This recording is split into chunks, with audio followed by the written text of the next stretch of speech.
성경 말씀 보겠습니다. 누가복음 8장 4절부터 15절에 있는 말씀입니다.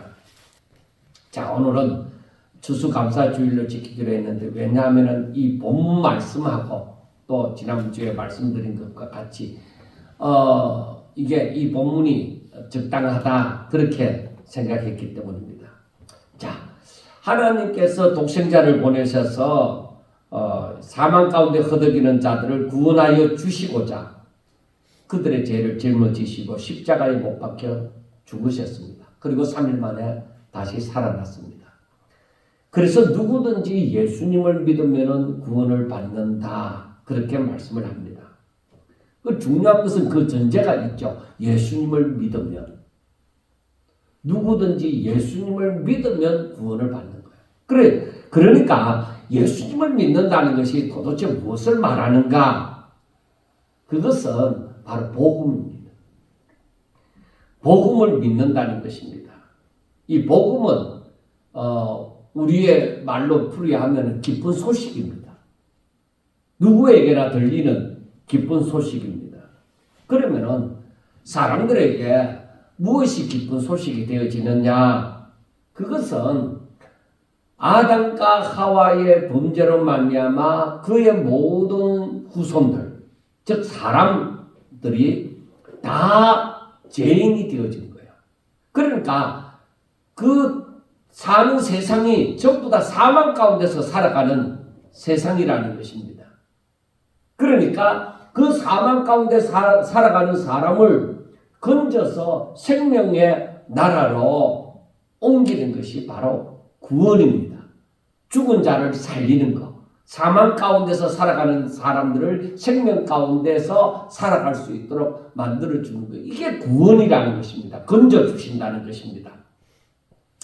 자, 죄악으로 말미암아 사망 가운데서 허덕이는 자를 건져내어서 생명으로 옮기시기 위하여서 예수님이 이 땅에 오셔서, 그래서 그걸 합법적으로 하기 위하여서 사람들의 죄 때문에 사망 가운데 살아가니까 사람들의 죄를 짊어지시고 그 죄의 대가로 십자가를 짊어지시고 죽으셨다는 것입니다.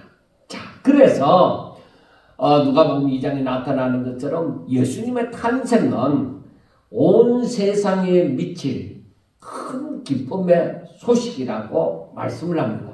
그러니까 어떤 일부분의 사람에게만 아니라 전 세계 아담과 하와의 그 모든 후손들에게 들리는 큰 기쁨의 소식이라는 것입니다.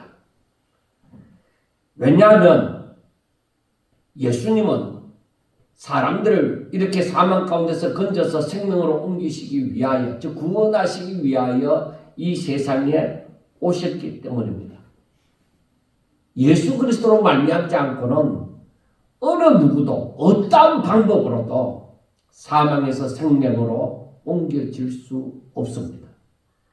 그래서 어떤 사람이든지 아무리 유명한 사람이고 과학자고 철학자고 간에 예수 그리스도로 말미암는 구원을 말하지 않고는 다른 구원을 얘기하는 것은 전부 다 가짜라는 것입니다. 전적으로 예수 그리스도로 말미암아 구원이 우리에게 오는 것입니다. 바로 이것을 설명하기 위하여 처음에는 어떻고 그 다음에는 어떻고 그 다음에 결론적으로 어떻다. 누구든지 그래서 예수님을 믿으면 다 구원을 받는다. 이게 바로 복음입니다. 예수 그리스도에 대해서 말씀하고 있는 것이 바로 복음입니다. 그래서 오늘 비유에 보면은 이 씨, 즉 하나님의 말씀, 복음, 그렇게 얘기할 수 있습니다. 이 씨는 하나님의 말씀이라고 여기에 표현이 되어져 있습니다. 그래서 농부가 씨를 뿌린다는 것은 말씀을 전하는 자가 하나님의 말씀을 전한다는 것입니다. 즉 복음을 얘기합니다. 사람들은 성경을 가지고 얘기하지만은 가짜 복음을 말을 할 수 있다는 거예요. 가짜로 이 성경을 하나님의 말씀이라고 말을 하지만은 가짜로 말하는 것, 그건 복음이 아닙니다. 그건 잘못된 것이죠. 그런데 여기에서 이 씨는 분명히 하나님의 말씀이다. 그렇게 말씀을 합니다. 그래서 사람들이 어떤 말씀을 전하는 자가 여기에 비유에 나타난 것처럼 농부가 씨를 뿌리는 것처럼 말씀을 전하는 자가 말씀을 전한다는 것입니다. 그런데 중요한 것은 그 말씀을 듣는 사람들이 다 한 사람이 말하는 그 말씀을 다 듣지만은 받아들이는 것은 다 똑같지가 않다는 것입니다. 어떤 사람은 여기에서 비유에 나오는 것처럼 네 종류로 그 말씀을 듣는 방법이 다 틀린다는 것입니다. 자, 어떤 사람은 길가에 떨어진 씨처럼 그렇게 말씀을 듣는 자들이 있고, 어떤 사람은 바위 위에, 여기에는 바위 위라고 현재 이 성경에 그렇게 표현이 되어 있는데 돌 위에, 그리고 우리가 밭에 던지다 보면 돌이 있잖아요. 그러니까 그 돌 위에 씨가 떨어졌을 경우도 있다 이 말이에요. 그 다음에 가시떨기에 떨어졌을 경우도 있습니다. 덤불 속에 떨어졌을 경우도 있습니다. 마지막으로는 좋은 땅에 떨어졌을 경우도 있습니다. 우리가 이 씨 뿌리는 자의 비유에 대해서는 많이 알고 있습니다. 그런데 오늘 말씀을 한번 봅시다. 그런데 이렇게 예수님이 비유로 말씀을 하고 나니까 왜 예수님이 이런 말씀을 했을까 하고 제자들이 궁금한 거예요. 그러니까 제자들이 예수님께 다가와서 이제 랍비여, 제자들은 예수님을 부를 때 랍비여 하고 부르죠. 선생님이여 하고 부르는 겁니다. 그래, 랍비여, 도대체 이 비유의 말씀은 무슨 뜻입니까? 무슨 뜻으로 이런 말씀을 했습니까? 하고 물었던 거예요. 그러니까 예수님께서 하신 말씀이 바로 10절에 있는 말씀이에요. 하나님 나라의 비밀을 아는 것이 너희에게는 허락되었으나 다른 사람에게는 비유로 하나니 이는 그들로 보아도 보지 못하고 들어도 깨닫지 못하게 함이라. 그렇게 말씀을 하는 거예요. 저는 이 말씀을 읽으면서 이게 금방 이해가 되어지지 않아서 많은 고민을 했습니다. 하나님께서는 왜 보아도 보지 못하게 하고 들어도 깨닫지 못하게 하시는가? 차라리 사람들이 보고 듣고 깨닫게 한다면 얼마나 좋겠는가? 제가 생각해 볼 때는 지금 제가 하는 말이 상식인데 예수님은 다르게 말을 했다는 것입니다. 그러나 이 말씀의 뜻을 이제 깊이 생각했을 때 하나님께서는 사람들에게 자유의지를 주셨습니다. 그러니까 스스로 결정할 수 있는 그런 자유의지를 주었습니다. 또한 하나님께서 사람을 통하여 영광을 받으시고자 하셨습니다. 그러니까 억지가 아니라 사람들이 갖고 있는 자유의지로 자신이 결정할 수 있는 그 자유의지를 가지고 억지로 하나님께 끌려갖고 억지로 하나님 앞에 영광 돌리고 이게 아니라 사람들은 아주 당연한 듯이 영광을 돌리기를 바라신다는 것입니다. 그러니까 하나님 앞에 영광을 돌리는 것이 예배하는 것이 내가 억지로 하는 것이 아니라 내가 이렇게 하나님 앞에 예배드리는 것이 이렇게 하나님 앞에 헌신하는 것이 이렇게 하나님의 뜻대로 사는 것이 나는 아주 당연한 듯이 즐거움으로 한다는 것입니다. 그래서 하나님께서는 그걸 원해서 자유의지라는 것을 주셨다는 거예요. 너 하고 싶으면 하되 너 하기 싫으면 하지 마. 이게 그러니까 그 결정이 사람에게 있다는 거예요. 그런데 그 결과에 대한 결정에 대한 책임은 사람이 지는 것이죠. 그래서 하나님께로 나아오는 것과 헌신은 참 마음으로 진실된 마음으로 행하여져야만 한다는 것을 알 수가 있게 되어진 것입니다. 그래서 오늘 말씀은 이 10절의 말씀은 사실은 이사야 선지자가 먼저 했는데 이사야 6장 9절과 10절 말씀에 보면은 이렇게 말씀을 합니다. 여호와께서 이르시되 가서 이 백성에게 이르기를 너희가 듣기는 들어도 깨닫지 못할 이 백성의 마음을 둔하게 하여 그들의 귀가 막히고 그들의 눈이 감기게 하라. 염려하던대 그들이 눈으로 보고 귀로 듣고 마음으로 깨닫고 다시 돌아와 고침을 받을까 하노라 하고 말씀을 합니다. 그리고 이 말씀 또 읽을 때 우리는 잘 이해를 못하는 것이죠. 그런데 사실은 옛날이나 지금이나 하나님께서 만드신 이 세상에서 살아가는 하나님의 피조물인 사람들에게 일어나는 일 가운데 중요한 것은 무엇이냐? 사람들의 마음입니다. 자기 마음대로 하잖아요. 자기 마음의 결정을 하고 하는 것인데 아담과 하와의 범죄로 말미암아 그 마음이 부패되어져 있다는 것입니다. 사람들의 마음이 이미 태어날 때부터 부패되어져 있다는 것입니다. 그래서 마음이 부패한 사람들이 하나님의 은혜가 다가올 때에 마음을 완악하게 함으로 말미암아서 그들이 아무리 기쁜 소식이라 하더라도 거부를 한다는 것입니다. 그와 반대로 마음을 열어서 복음을 받아들이는 사람은 새로운 피조물이 되어져서 하나님의 자녀가 되고 하나님 나라의 신령한 복을 누리는 자가 되어진다는 것입니다. 그런데 또 중요한 것은 오늘 본문 그 18절에 보면은 이런 말씀이 있습니다. 그러므로 너희가 어떻게 들을까 스스로 삼가라. 누구든지 있는 자는 받겠고 없는 자는 그 있는 줄로 아는 것까지도 빼앗기리라는 것입니다. 그래서 예수님께서 비유로 말씀하시면 사람들에게 하나님의 은혜 가운데 이 복음이 들려지거든요. 그 전도지로 통해서 아니면 어떤 사람의 전도로 통해서 아니면 교회에 와서 이 하나님의 말씀을 듣게 되어집니다. 이게 일단 듣는다는 자체가 뭐예요? 하나님의 은혜예요. 하나님이 다가와 주셨으니까. 그런데 마음을 열어서 받아들이는 자에게는 하나님 나라의 비밀을 깨닫게 되어지지만은 마음을 닫고 완악하게 하는 사람에게는 하나님의 나라의 비밀을 들어도 깨닫지도 못합니다. 더욱더 오히려 어둠 속에서 헤매는 삶을 삽니다.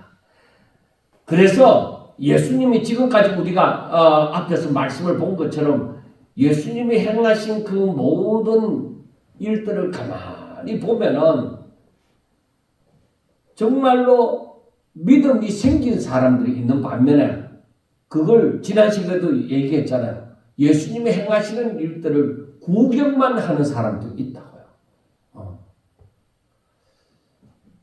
이게 중요한 거예요. 사람들이 예수님을 따라다니기는 합니다. 그런데 구경하러 다녀요. 사람들은 박수치고 야 하고 막 하나님께서 하셨다 하고 하나님 앞에 영광을 돌린다고 박수치고 하잖아요. 그래서 무리들이 두려움 가운데 하나님 앞에 영광을 돌리더라 그렇게 하잖아요. 그런데 중요한 것은 저들이 안 믿는다는 거예요. 예수님을 메시아로 믿어야 되는데 구경 잘했다 이거예요. 그리고 예수님의 고향에서도 그 사람들이 뭐예요? 예수님에 대해서는 너무나도 잘 알고 있는 거예요. 그러니까 예수님이 다른 곳에서 행하던 이적을 이 마을에서도 다른 소리 하지 말고 이 마을에서도 한번 이적이나 한번 행해봐라. 그런 말을 하는 거예요.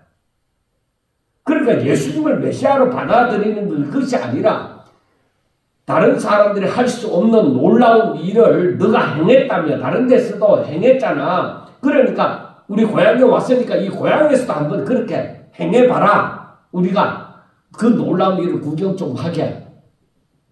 그거 믿는 것이 아니잖아요. 그 사람들이 아무리 하나님 앞에 영광 돌린다고 박수치고 막 소리 지르고 한다고 하더라도 믿는 건 아닙니다. 그들이 왜 못 믿느냐예요. 그들이 왜 못 믿느냐는 것입니다. 중요한 것이 있습니다. 저들은 하나님의 말씀에 대해서 잘못 배웠고 또 하나님의 말씀을 잘 모르고 그리고 자신에게 정말로 필요한 것이 무엇인지 자기 자신을 제대로 알지 못하기 때문입니다. 전부 다 뭐예요? 무지에서 나온 거예요. 그러니까 부자가 천국 들어가기가 왜 힘든지 압니까? 그것도 물질적인 부자만 아니라 뭐 지식으로 부자든지 뭐 어떤 것으로 부자든지 간에 내가 힘이 있다고 생각하는 사람들은 천국 들어가기가 힘들어요. 우리가 앞에서도 말씀을 했지만 마음이 가난한 자, 심령이 가난한 자, 그들은 복이 있나니 천국이 저희 것이다. 그러니까 왜 가난한 자들이 복이 있느냐는 것입니다. 부자가 복이 있는 것이지. 아니, 부자들은 이렇게 예수님을 구경은 해도 안 믿습니다. 저들은 안 믿는 거예요. 그래서 오늘 8장 18절 말씀에 보면은 누구든지 너희가 하나님의 말씀을 두고 주께서 전하시는 말씀을 두고 어떻게 들을까 스스로 삼가라. 스스로 조심하라 이 말. 내가 그 말씀을 어떻게 들을 것인지. 그냥 앞에 서 있는 목사가 참 우리들에게 감동적인 설교를 하기를 원하는지, 그래서 그러한 감동을 받고 어떤 세상에 살아가는 지식을 배우고자 하고 그런 자세로 할 것인지, 아니면은 정말 하나님을 알고 싶어서 하나님의 말씀을 들으려고 하는 것인지. 그러면은 첫째, 전하는 자도 문제예요. 전하는 자가 제대로 알아야 듣는 자도 제대로 듣고자 할지라도 제대로 들을 수가 있는 것이죠. 그러니까 영원히 베풀 수 있는데 듣는 자가 제대로 모르고 전하면은, 참 전하는 자가 제대로 모르고 전하면은 듣는 자도 제대로 모르는 거예요. 그러니까 평생 신앙이 안 자라는 거예요. 그런데 전하는 자가 제대로 전해도 듣는 자가 별 관심이 없고 받아들이고자 하는 마음이 없고, 그런 사람들은 뭐예요? 평생 예수님을 따라다녀도 신앙 안 자랍니다.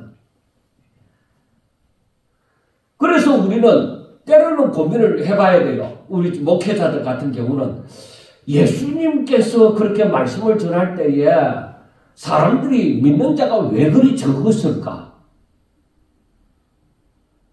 예수님은 바로 진리시잖아요. 말씀이신 분이잖아요. 그는 하나님이시잖아요. 그를 예수님이 전하는데도 예수님의 설교를 90점이라도 주겠습니까? 100점이죠. 그분은 말씀 자신이니까. 그런데도 사람들이 믿는 자가 없는 거예요.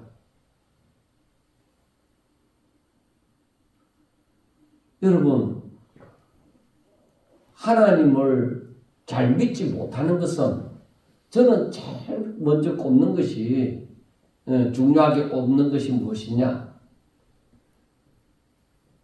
내가 모르기 때문이다. 내가 하나님에 대해서도 잘 모르고 내 자신에 대해서도 잘 모르기 때문에 잘 못 믿는 것이다. 첫째. 그래서 전하는 자가 참 중요한 거예요. 섣불리 전할 수가 없어요. 제대로 알고 전해야 돼. 하나님의 뜻을 제대로 알고. 그래서 여기에서 보면은 너희가 어떻게 들을까 스스로 삼가라. 그래서 누구든지 있는 자는 받겠고 없는 자는 그 있는 것까지도 빼앗긴다는 거예요. 그러니까 내가 하나님을 알아가면 알아갈수록 있는 자는 더 하나님을 알아가면 알아갈수록 더 충만하게 하나님에 대해서 알아가게 되어진다는 것입니다. 그런데 그런 것조차 없는 사람, 예수님에 대해서 하나님에 대해서 관심조차 없는 사람은 뭔가 조금 알고 있다는 것까지도 그들에게 아무런 효력을 발생하지 못하고 그것조차도 다 뺏겨버린다는 것입니다. 그러니까 우리가 알아야 되죠. 하나님을 믿는 사람이 하나님에 대한 관심이 부족하다. 이건 아주 큰 문제예요. 있는 것까지도 뺏겨버려요. 있다고 없는데 행여나 있다고 생각하는 것까지도 뺏겨버린다는 거예요. 교회 나가서 뭐 장로하고 근사하고 뭐 어떤 중책을 맡고 그게 중요한 게 아니에요. 교회 열심히 나간다고 중요한 게 아니에요. 열심히 나가는 것이 중요한 것은 하나님의 말씀을 듣고 내가 알고자 할 때에 그때에 중요한 거예요.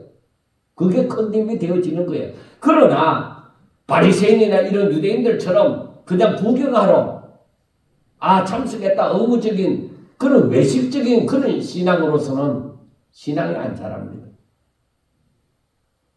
성경을 보면 볼수록 여기에 대해서 아주 차갑게 설교할 수밖에 없는 거예요. 사람들에게 어떻게 마음의 상처가 안 가도록 그리 부담이 안 되도록 설교를 하려고 하면은 누구든지 다 믿으면 됩니다. 와서 예배드리고 하나님 앞에 또 봉사도 하고 이렇게 하면 됩니다. 신앙생활이 별거 있습니까? 아닙니다. 여러분 별거 있겠느냐 생각하는 자체가 모른다는 것입니다. 별것을 모르는 거예요. 하나님이 주시는 그 별것을 모르는 거예요. 여러분 그래서 하나님의 비밀을 깨달아갖고 그에 따라서 순종하고 이제 이렇게 점점 하나님을 알아가는 사람은 더욱더 잘하게 되어지죠. 그런데 관심이 별로 없고 거기에 대해서 알고자 하지 않는 사람은 어둠 속에서 늘 살아가는 거예요. 그래서 바울도 뭐라고 얘기하느냐. 너희들이 그만큼 믿었으면 마땅히 선생이 되어져야 될 터인데 아직까지도 초보적인 신앙에 그렇게 있느냐. 그렇게 답답하게 자기의 동족들을 향해서 그렇게 얘기를 하는 것입니다. 그런데 한번 보세요. 자, 씨를 뿌리면서 이제 길가에 떨어지는 게 있습니다. 그리고 이 길가에 떨어졌다고 하는 것은 일단은 씨를 뿌렸으니까 말씀은 들었죠. 말씀은 들었는데 길가에 이 사람이 다니고 다른 것이 다니고 하다 보면 길가는 딱딱하지 하니까 뿌리를 내리지 못하는 거예요. 그러니까 씨가 그대로 땅 위에 그대로 드러나는 것이죠. 그러니까 앞부분에 보면 말씀하는 것이 길가에 떨어지면 공중에 새들이 날아와서 그 씨를 보이는데 당장에 주워 먹어버리죠. 그러니까 이것이 아무것도 아닌 것이 아니라 12절 말씀에 보면은 그에 대한 설명이 나와집니다. 예수님께서 제자들에게 해주는 설명이 무엇이냐? 마귀가 가서 그들을 믿어 구원하지 못하게 하려고 구원을 얻지 못하게 하려고 말씀을 그 마음에서 빼앗아버렸다는 것입니다. 하나님의 말씀을 들어서 내 마음에 들어왔는데 이것이 신기워지지 못하고 그대로 드러나 있으면은 이 말씀이 내게 아무런 작용이 되어지지 않을 때는 사탄이 와서 그 말씀을 빼앗아 가버린다는 것입니다. 내가 언제 들었느냐 하는 듯이 그렇게 되어져 버린다는 것입니다. 그러므로 이런 경우에 사람은 자기 마음의 문을 꼭 닫아놓고서 하나님의 말씀을 받아들이려고 하지 않으니까 전혀 하나님의 비밀을 깨닫지도 못하는 거예요. 그래서 그들이 이사야서에서 말씀하고 이제 예수님이 그 말씀을 인용한 것처럼 그들은 들어도 듣지 못하는 기브그리고 간다.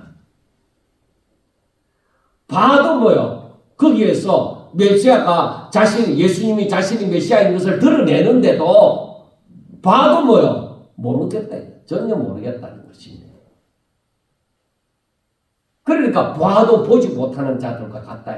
그래 그들의 마음이 완악하니까 그만큼 만문을 닫아놓고 완악하니까 그들에게서 이 하나님의 진리를 깨닫는 것이 닫혀버린다는 거예요. 그래 그런 사람들에게 아무리 설명을 해도 절대 귀에 안 들어옵니다. 아무것도 안 들어옵니다. 그럼 만문을 연 사람은 이제 또 조금 나오겠죠. 한번 봅시다. 우리가 먼저 알아야 되는 것은 마귀가 노리는 것은 하나님의 말씀입니다. 그 말씀이 굉장히 중요한 거예요. 여러분 성경에 쓰여진 이 글들이 이게 중요한 거예요. 마귀가 딱 그 말씀만 사람에게 없으면 사람들이 마음이 부패한 대로 살거든요. 그래, 하나님의 말씀을 아는 것이 굉장히 중요합니다. 자, 이 복음이 사람의 마음에 심기워지면서 변화가 일어나기 시작하니까 어찌하든지 이 마귀는 사람들한테서 하나님의 말씀을 멀리하고자 하는 거예요. 그러니까 성경을 전혀 읽지를 않는 거야.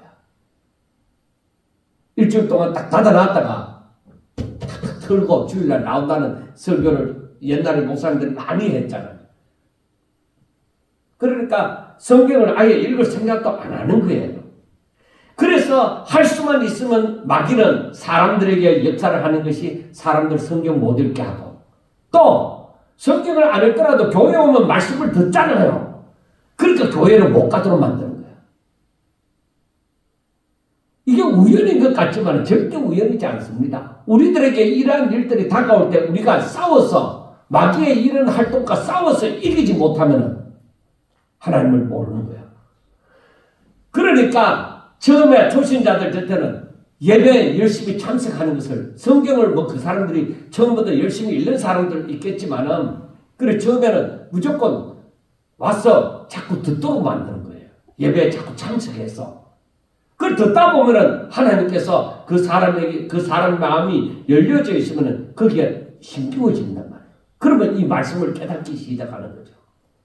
그래서 신앙이 점점 깨닫기 시작하고 하다 보면은 이 마음이 열려진 사람은 급속도로 성장을 하게 되어지는 것입니다.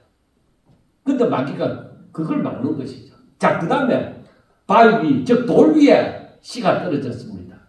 돌 위에 씨가 떨어졌다는 것은, 돌은 뭐예요? 습기가 없잖아요. 습기가 없으면은 이게 씨가 이게 자라지 못하잖아요. 전혀 뿌리를 내리지 못하고 말라서도 죽는 것입니다. 새가 와서도 쪼아먹기도 하지만 그 말라서 죽는 거예요. 그러니까 이 사람들은 어떤 사람들에 비유되는 거냐 하면은, 하나님의 말씀이 전하여질 때에 저들은 처음에는 뭐야? 와, 그래, 바로 저거야, 저렇게 살아야지 하고 처음에는 기쁨으로 받습니다. 받았는데 뿌리를 내리지 못하는 거야. 그래, 뿌리를 내리지 못하니까 잘 믿는 거 이제 들어서 이제 금방 깨닫고 이제 잘 믿을 것 같았는데, 시험이 오면은 뿌리가 내려지지 않으니까 비가 오든지 하면 그냥 쉽게 내려가 버리는 겁니다. 그러니까 그런 사람들은 막 말씀을 들었을 때 뭐 부흥회를 할 때에 그때는 막 기쁨으로 받아들였지만은 그 다음에 내가 세상에서 살다 보니까 이건 다 잊어버리고 세상에 묻혀서 살아가는 거예요. 교회에 와서나 이제 성경 말씀이 되어지는 거죠. 그래, 이런 사람들은 부흥회를 하든지 그 다음에 이제 막 이 설교를 들을 때에 뭐 예화를 참 이 감동적인 예화를 하든지, 사람들은 그 설교 내용은 몰라도 그 예화는 기억하잖아요. 그런 사람들. 그러니까 그 사람들이 때로는 눈물을 흘리기까지도 합니다. 근데 사실 우리는 감동을 받으면 드라마 보다가도 눈물 흘리잖아요. 그러니까 눈물을 흘린다고 또 전부가 아니에요. 그러니까 사람들이 생각할 때, 저 사람이 이제 회개한 모양이다. 주변의 사람들을 보고서는, 이제 저 사람이 회개하고 잘 믿을 것 같다. 이래 생각을 하겠지만은, 진실로 마음을 열어서 온전히 하나님의 말씀을 기억하고 그 말씀대로 살려고 자신을 쳐서 복종시키지 않으면은 얼마 지나지 않아서 다시 원상태로 돌아갑니다. 분명히 그런 일이 있습니다. 그 다음에 가시떨기에 떨어진 것입니다. 그런데 가시떨기에 떨어지면 땅에 심겨져서 그 옆에 가시가 이제 엉겅퀴 같은 것이 이제 같이 자라는 것이죠. 그래서 말씀이 심겨졌잖아요. 일단 땅에 떨어졌으니까 심겨져서 이제 자라나는데 주변에 가시나 뭐 이런 엉겅퀴들이 있다 보니까 이게 가로막혀 갖고 제대로 자라지를 못한다는 것입니다. 그래, 이런 것은 무엇을 비유해서 말씀을 했느냐면, 말씀을 이제 듣고 성경을 읽고 깨달아서 이제 그대로 신앙생활을 잘하고 싶어서 잘 하려고 노력을 합니다. 노력을 하는데 왜 신앙이 안 자라냐? 노력하는 것은 좋은데 세상에 살다 보니까 세상에 대한 염려가 생기고 그 다음에 이 돈을 벌어야 되는데 세상에서 돈 없이면 내가 얕보이고 이 돈 있는 다 될 것 같고 그래서 이 재물에 대한 욕심도 생기고 그 다음에 인생 뭐 별 거 있나 내가 즐기면서 살아야 되는데 그런 향락에 시험이 드는 것입니다. 야, 주일날 놀러 가야 되는데 교회 다니다 보니까 놀러도 못 가고 그러니까 자꾸 시험이 드는 것입니다. 어떻게 해야 되지? 그러다 보니까 자꾸 내 육신의 소욕에 넘어가는 것입니다. 그러니까 참된 신앙생활은 세상의 염려와 근심과 욕심과 재미도 모두 다 하나님 앞에 맡기는 것입니다. 그럼 어찌 보면은 예수 믿는 게 별 재미없어 보인다 그렇게 생각할 수도 있습니다. 그러므로 사람들이 부자가 되고자 하는 마음, 그 다음에 노후를 걱정하는 마음, 미래에 대한 불안과 근심, 지금 세상이 트럼프가 대통령이 되고 나면 모든 세상이 다 해결될 것 같지만은 안 그렇습니다. 트럼프 뭐라고요? 트럼프 그 사람 옳은 사람이라고 저는 보지 않습니다. 말하는 거 보면은 그 사람이 보수 신앙을 가지고 있는 것 같지만은 그렇지 않습니다. 그 사람 말하는 걸 보세요. 신앙이 같이 보입니까? 그럼 물론 신앙에 대한 표를 얻기 위해서 좋은 말도 하고 그런 것도 있습니다. 그리고 어디까지나 지 욕심 차리고 있는 사람이잖아요. 한 사람에 불과하고 그리고 보통 사람보다도 더 욕심 많은 사람으로 밖에 보이지 않습니다. 그리고 미국의 대통령이 되어지니까 당연히 미국에 대한 정책을 펴고 하기 때문에 대한민국 걱정하는 건 별로 없습니다. 자기 나라에 손해가 끼쳐지면 대한민국도 손절합니다. 우크라이나와 러시아의 전쟁도 보면은 그렇잖아요. 처음에는 우크라이나가 미국을 믿고 어떻게 했다 하지만은 전쟁이 이만큼 끊어지지 않습니까? 여러분, 어떤 존재도 이 세상의 문제를 사람이 해결하기 힘듭니다. 그래서 선한 사람은 선하게 쓰임을 받겠지만은 악한 사람은 악한 대로 쓰임 받습니다. 욕심 많은 사람은 욕심 많은 대로 다 쓰이게 되어집니다. 그러나 변하지 않는 것. 우리가 철저하게 믿을 수 있는 것은 하나님 뿐이에요. 그러니까 내가 앞으로 어떻게 살까? 내가 어떻게 알아요? 내 노후가 어떻게 될까? 내가 어떻게 아냐고? 내가 어떻게 하면 즐거울까? 인생에 그 육신의 소욕대로 살면은 즐거운 게 뭐가 있어요? 전부 다 병 걸리는 거예요.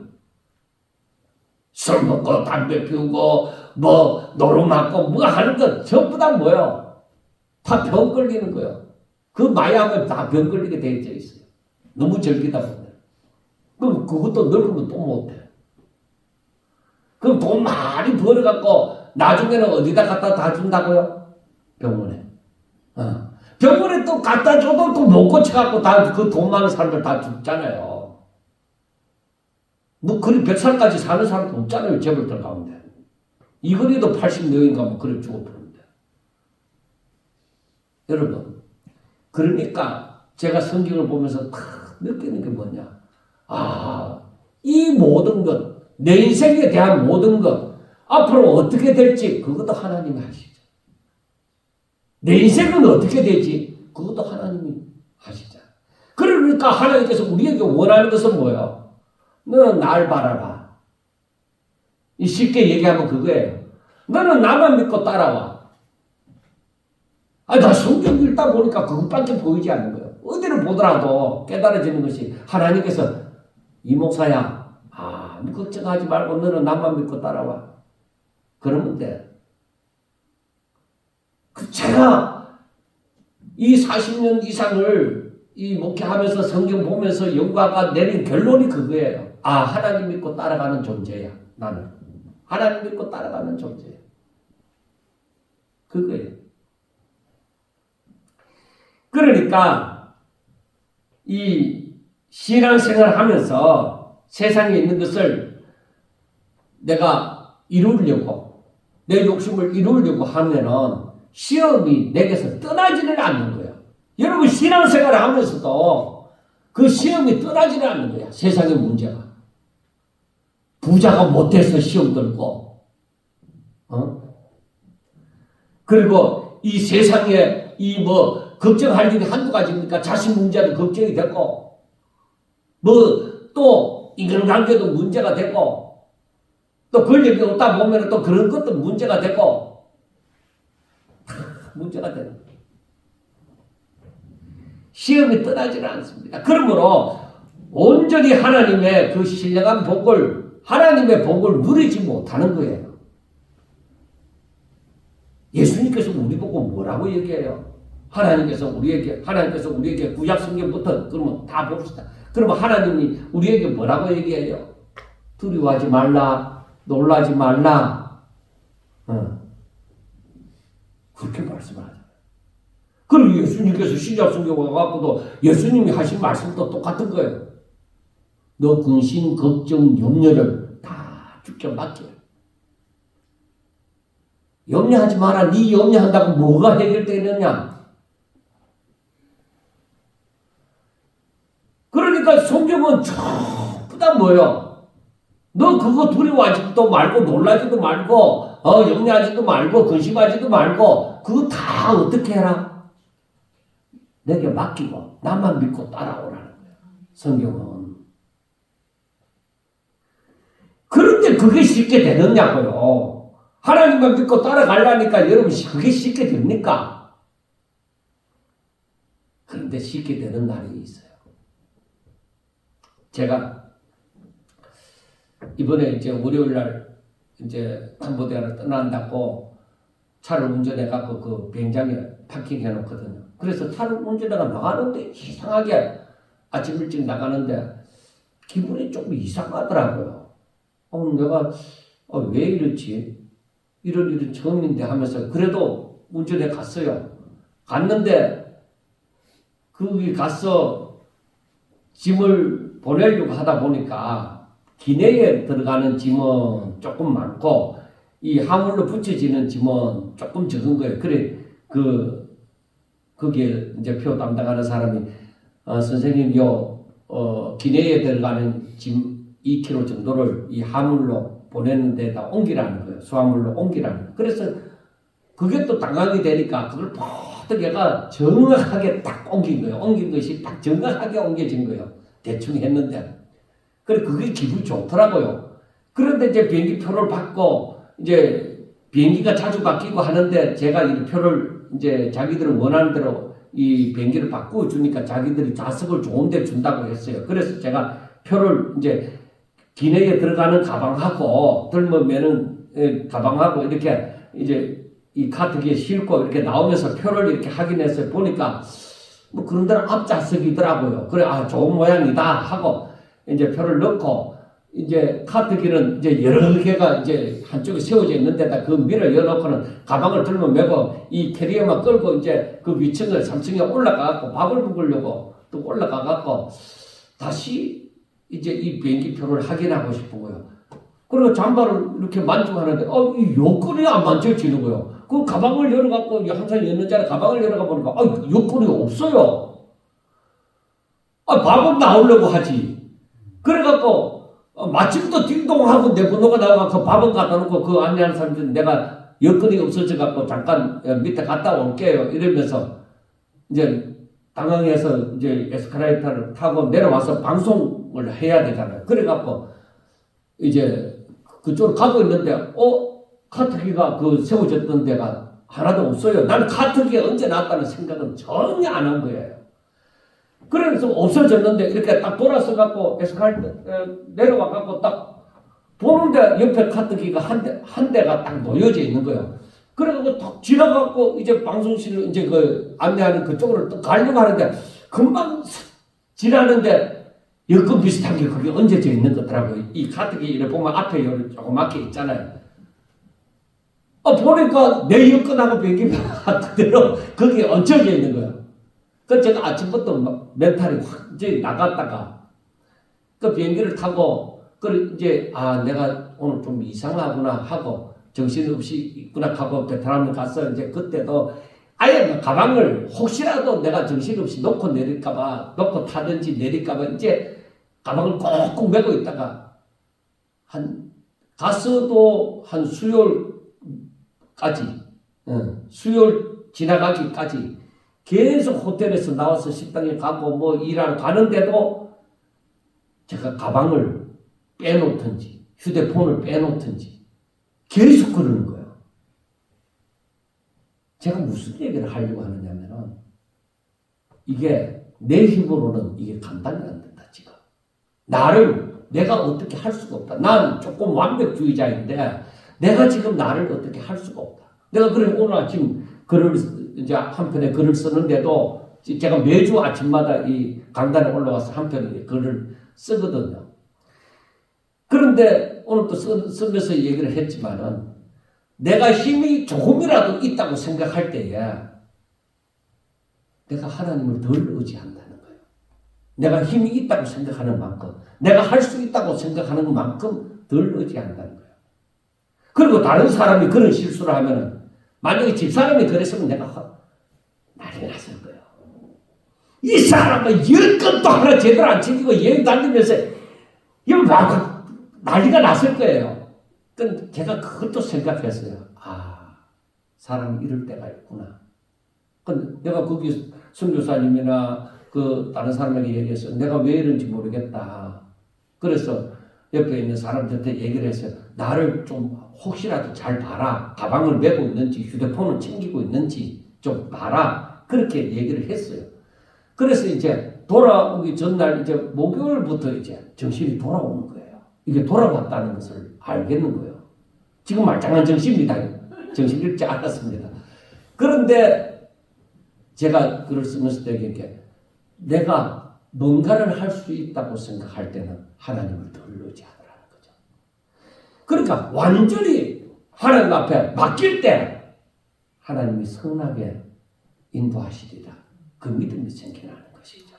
그래서 제가 여기에서 이 설교 준비는 한번 벌써 이제 화요일 날 다 했거든요. 화요일 밤에 다 준비를 했는데 그때도 제가 이 말씀을 썼지만은 정말 내 모든 앞에 내게 주어진 모든 일, 내 자신의 문제, 가족의 문제, 내 미래의 문제조차 하나님 앞에 맡기는 자가 행복하고 왜 선하신 하나님이 나를 사랑하사 내가 오직 하나님 앞에 맡기고 이 일조차 내가 할 수 있다고 생각 안 하고 하나님 앞에 맡기고 이렇게 살아가는 것을 하나님이 오히려 이쁘게 생각하고 그래 사람이 앉고 일어섬조차 하나님이 하시고 내가 먹고 마시는 것조차도 하나님이 하시고 절대 사람은 자랑할 것이 없다. 하나님 앞에 매이지 않으면 언제 어느 순간에 어떻게 될지 모른다는 것입니다. 그리고 그것이 잘 될지 못 될지 모르는 거예요. 그런데 저는 생각하기를 나한테 못 되는 일은 없다. 무슨 일이 일어나도 나한테 못 되는 일이 없다. 다 선함이 이루어진다. 저는 이제는 확신을 가집니다. 여러분 내가 염려한다고 되는 거 없어요. 우리는 하나님이 만드신 피조물이에요. 그리고 하나님께서는 나만 바라봐. 야, 이 목사 나만 바라봐. 나만 믿고 따라와. 아무것도 걱정하지 말고. 여러분 어떤 재벌이 여러분 보고 걱정하지 마세요. 선생님 아무 걱정하지 마세요. 내가 당신 필요한 거 다 해주겠습니다. 하다 못해 신발이 떨어져가고 신발이 필요하다는 해도 내가 그것까지도 해주겠습니다. 뭐가 필요합니까? 내가 다 해주겠습니다 하면은 내가 서명해 줄까요? 하고 만약에 그러면 여러분 기분 좋아요 안 좋아요? 안 좋아요? 그런데 그 재물보다도 더 크신 하나님이 우리를 보고 너희들 나만 바라봐. 세상에 다른 거 바라볼 거 없어. 나만 바라봐. 그리고 나만 믿고 따라와.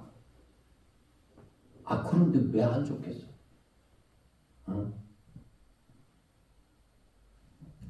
그래 마지막에 이제 좋은 땅에 씨가 떨어지거든요. 그래 좋은 땅에 떨어졌다는 것은 착하고 좋은 마음으로 하나님께로 마음문을 열고 하나님의 말씀을 들을 때에 내가 이게 깨달아지기 시작하고 그리고 그것을 지켜 행함으로 내 삶에 하나님이 기뻐하시는 열매가 맺히기 시작하는 거예요. 30배, 60배, 100배로 열매가 맺히는 거예요. 이 사람들은 자신이 깨달은 말을 또 전하는 사명을 또 가지게 되어지는 거예요. 왜? 16절 말씀해 봐요. 누구든지 덕불을 켜서 그릇으로 덮거나 평상 아래에 두지 아니하고 등정 위에 두나니 이는 들어가는 자들로 그 빛을 보게 하려 함이라 하고 말씀을 합니다. 그러니까 자신이 이렇게 복음을 깨닫고 나서 살아보니까 이게 해답이구나. 이렇게 살아야 되구나. 그래서 다른 사람에게 내가 아는 사람들에게 전하지 않고는 견딜 수가 없다는 거예요. 그러니까 이 하나님의 뜻을 깨달았으니까 사망 가운데서 허덕이는 자들을 향해서 생명 가운데로 나오라고. 너 예수만 믿으면 생명으로 살 수 있어. 사명에서 더 이상 어두운 가운데 살지 않고 빛 가운데서 살 수 있어 하고 전하는 것입니다. 너희들이 세상 모든 것을 다 떨어버리고 이리로 나오면 길이 보인다고. 이게 우리 사는 길이라고. 하나님이 다 예비해 두셨다고. 그렇게 이제 외치게 되어지는 것입니다. 혼자만 살겠다고 하는 사람은 이런 사람은 아직도 하나님의 뜻을 온전히 깨닫지 못하는 사람들입니다. 하나님의 뜻을 온전히 깨달았으면 하나님의 마음을 가슴에 품고서 하나님이 기뻐하시는 뜻대로 살고자 하는 것입니다. 이런 사람들에게는 날마다 하나님께로 더 가까이 나아가게 되어지고 그리고 하나님의 뜻을 더 크게 깨닫게 되어지는 것입니다. 그래서 이런 사람들은 그러니까 제가 얘기하잖아요. 하나님의 말씀을 읽든지 듣든지 하다가 살아가다가 하나님이 생각나지고 말씀이 생각나지고 그게 또 깨달아지고 이런 것이 생기거든. 절대로 그때를 놓치지 말고 성경을 읽기 시작하고 듣기 시작하고 더 하나님의 뜻대로 살기를 하라고. 왜? 하나님의 은혜가 지금 임하고 있고 하나님의 영이 지금 내 가운데 임해서 나를 지켜준다는 거예요. 이걸 깨달아야 된다는 거예요. 그래서 사도 바울이 뭐예요? 자신은 좌우도 돌아보지 않고 편대를 향해서 내가 열심히 달려가노라고 얘기를 하는 것입니다. 그래서 18절 말씀이 너희가 어떻게 들을까 스스로 삼가라. 누구든지 있는 자는 받겠고 없는 자는 그 있는 줄도 아는 것까지도 빼앗긴다고 얘기하는 거예요. 그러니까 너희들이 이 하나님의 은혜가 임했을 때에 절대 중단하지 말고 하나님께로 가까이 나가라는 것이에요. 그때 교만하라고 그런 은혜가 임하는 게 아닙니다. 그래서 우리는 항상 신앙생활을 어떻게 하면 좋을 것인가 하고 사람들이 많이 고민도 합니다. 그러나 대부분들이 신앙생활의 이 도착 지점이 어디까지 오느냐면 가시떨기 수준까지 오는 거예요. 세상의 염려를 떨치지 못하고 그리고 부자가 되고자 하는 마음이 나이가 들어가면서 그거는 막 아예 없어졌다 해도 또 미래에 대한 걱정이 막 쌓이고 쌓이는 거예요. 여기까지밖에 신앙이 안 자란 거예요. 대부분의 사람들이. 무엇을 열심히 한다고 할지라도 또 그것 또한 자기 의를, 자기 욕심을 이루기 위해서 하는 것입니다. 자신의 뜻을 이루기 위해서 자신의 방법으로 하는 것입니다. 어떤 사람들은 자신의 노후를 위해서 목사님들도 주식을 투자를 합니다. 노후에는 그 주식에서 주식으로 돈이 안전한데 계속적으로 주식이 금방 많이 안 올라가도 조금씩 간다고 생각하고 안전한데 그 주식을 투자를 합니다. 사람들은 제가 목사님들 사회에서는 제가 부자라고 소문났습니다. 살아가는 게 부족하다는 말을 안 하거든요, 저는. 빚이 있어도 나는 부자다. 하나님이 늘 쓸 거를 주신다. 이러고 살아가니까, 쓸 거 쓰고 살아가니까, 자기들도 내보다 더 써요. 그런데도 가난하다고 얘기를 해요. 그리고 노후를 걱정해요. 그리고 당신들 연금 넣었어요.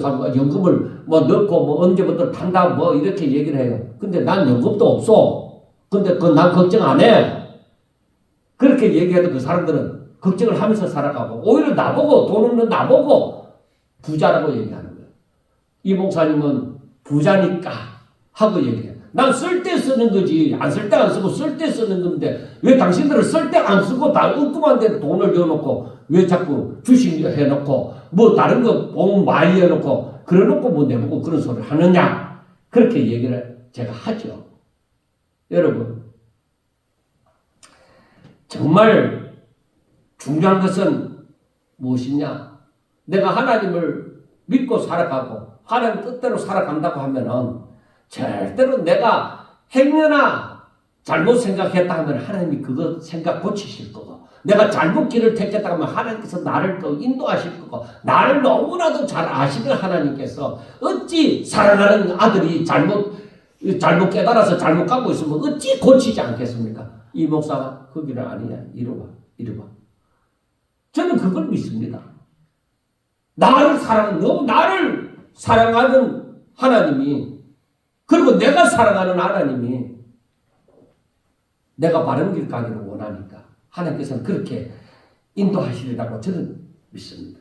여러분 그러니까 하나님의 자녀 되는 사람은 오늘 8장 21절에 보면 하나님의 말씀을 듣고 행하는 사람들입니다.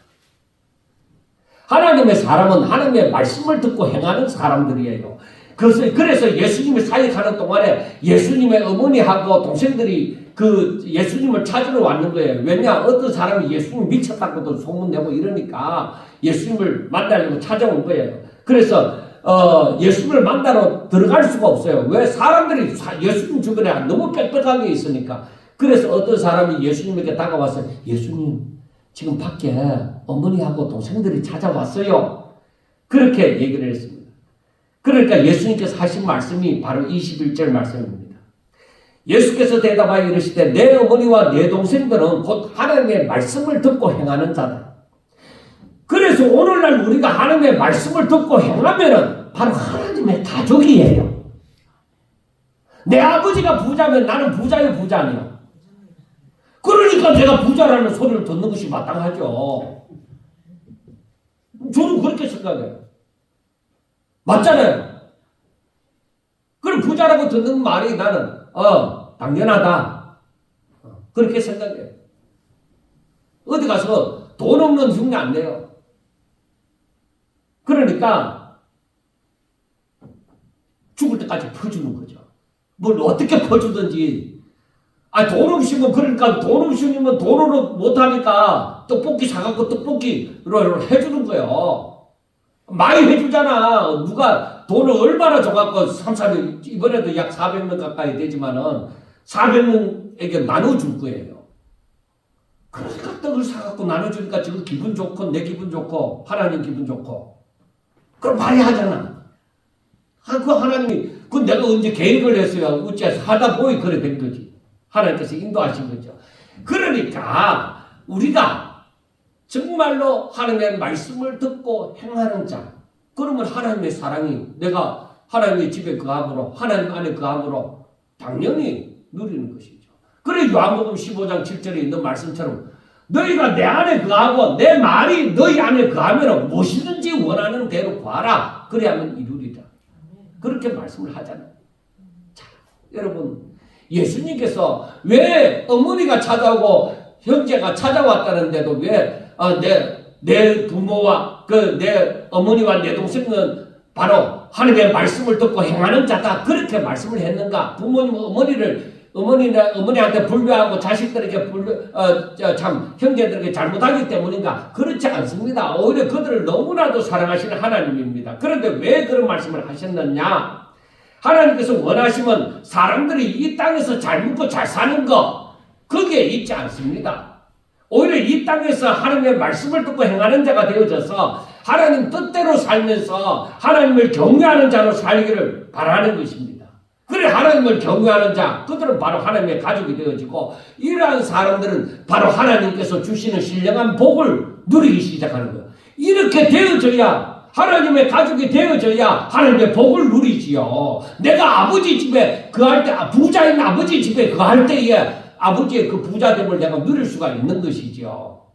그래서 여러분 보세요. 그 좋은 땅에 떨어진 씨는 무조건 30배, 60배, 100배예요. 마이너스 30배, 마이너스 60배, 마이너스 100배 그런 거 없어요. 무조건 30배, 60배, 100배예요. 그래서 우리가 무조건 잘 될 거예요? 안 될 거예요? 무조건 잘 될 거예요? 자신이 없어요. 여러분 우리가 그렇게 믿읍시다. 나는 무조건 잘 될 것이다. 한번 소리쳐봐요. 나는 무조건 잘 될 것이다. 아멘. 세 번 할 것 없어요. 한 번만 해도 좋게요. 믿음이 그만큼 되니까. 그래 하나님의 말씀을 듣고 행하는 자, 하나님을 날마다 알고 행하는 자 무조건 잘 될 줄로 믿습니다. 주께서 말씀하셨잖아요. 30배, 60배, 100배가 될 거라고. 저는 그래서 이 말씀을 믿는 거예요. 여러분 길가도 아니고 돌기도 아니고 가시떨기도 아니고 정말 우리가 마음을 열어서 나 하나님 알고 싶어. 나 하나님께로 가까이 나가고 싶어. 때로는 너무 힘들고 길이 안 보일 때 그렇게 기도하라. 그러면 정말로 내 진심이 막 눈물로 내 답답함이 내 눈물로 터져 나올 때도 있고 하나님 나 하나님 알고 싶은데 잘 모르겠어요. 나 하나님 뜻대로 살고 싶은데 어떻게 살아야 될지 몰라요. 하나님 난 가진 것도 없고 아무것도 없어요. 그런데 나 어떻게 하나님 날 이쁘게 봐주실 거예요? 하나님 날 사랑하실 거예요? 세상이 다 날 버렸는데 그래도 하나님 날 사랑하실 것입니까? 하면서 믿음을 가지고서 하나님 앞에 하나님 날 좀 불쌍하게 여겨주시고 나를 감싸 안아주세요. 나를 품어주세요.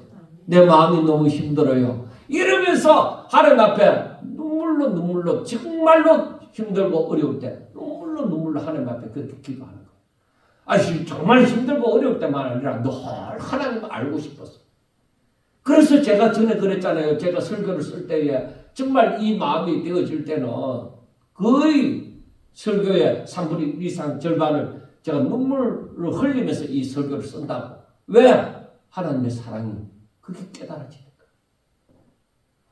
여러분 열매 없는 하나님이 기뻐하시는 열매 없는 삶을 살지 말고 정말로 하나님이 기뻐하시는 열매가 내게 보여져서 내 기분 좋고 하나님 기분 좋고 정말로 내 앞날에 대해서 아무 염려하지 않고 하나님의 뜻대로 살아감으로 하나님 앞에 날마다 감사할 수 있는.